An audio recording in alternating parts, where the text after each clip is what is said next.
Okay, welcome back guys and girls. Thanks for checking out the videos on the rebuild of the 2003 R1 here and the installation of the demon eyes. And I might actually even put something else on the back there underneath. I'll think about that. So, long story short, let's talk about the placement of the items. Of course, the headlights are going to live at the front. Happy days. We are going to run this is a 3mm wire up to the headlights. I've doubled it up because I want two going up there, so I've doubled it up and I'm just going to snip that there when the time's right and have that plugged into my headlights. So it comes underneath here. It goes along existing cable lines which are proving to not be a problem for steering. It comes across the top of the engine, which I'm going to tuck it in up against the side here. Tighter than that, don't worry about that. And then along with other lines and in past the battery box here, I've found two little loops to put the wires through. So the battery sits in the battery box. I'm going to have wires run back to that's basically the toolkit and glove compartment really, and that's where this little guy here is going to sit. And that's where I'm also going to have these are called bus bars. I got them from a local electronics shop in Australia. I chose to buy them from jcarelectronics.com.au and they were like $6 each. So I'm going to send power to this one and give this one earth. So instead of having cables going from the little box unit over there backwards and forwards to the battery and then taking up space on the battery bolts and dealing with the battery too much, I'm going to send one negative and one positive, and this is going to be the home for the positive and this is going to be the home for the negative. Really the frame is earth as well, so I could maybe do without the negative and put it to a bolt like that, a nice ferrous metal bolt, as in an iron bolt that goes into a piece of steel. Painted surfaces aren't so great for that, so if I found maybe that one there, if I found a really good earth point, hey, that's pretty cool as well.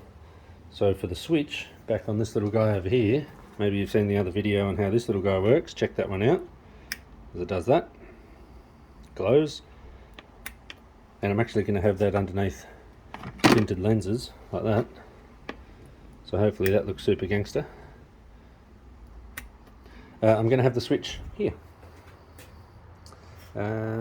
Yeah, just underneath there is a good spot. It's I'm really dreading drilling into original Yamaha bodywork, but that's the spot for the switch. Get off the bike, click the switch, and then the headlights glow on and off, and they'll go for a certain amount of time that the box will let me set it to.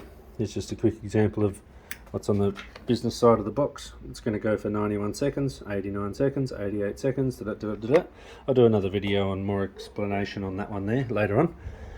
So placement, headlights, wires, battery, controller unit. I'm even going to keep the module unit, which I showed in another video, this little guy here, that little guy there, upside down.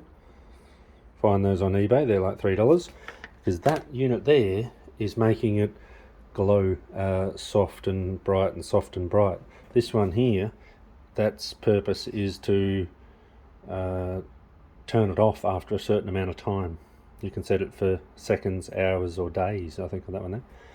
So that's pretty tricky, but I'm going to keep this little module here away from the business end up there at the headlights. I'm going to keep that down here as well. So should I want to change it with the mode and the speed and whatnot, I can do it pretty easily up here, and there's less of this kind of stuff hanging around up here, because really if the bike goes in for a service and a mechanic wants to take the engine out or something, they don't need all of my little homemade wires going up there getting in the way of the business end of things. So thinking ahead and keeping it in one spot, I think that's going to be pretty handy, like I said, for changing the settings if I want to, and maintenance should it break a wire or anything like that. I've really only got the two power wires going up to the front to give power to the headlights themselves, and I'll find an earth up here somewhere to bolt the earth to so that I don't have to run a wire back to either the battery negative or the negative of that little bus bar that I mentioned here before. That little guy there. So yeah, minimising wires going all over the place and ease of maintenance. Change the settings. Hopefully it'll turn out alright.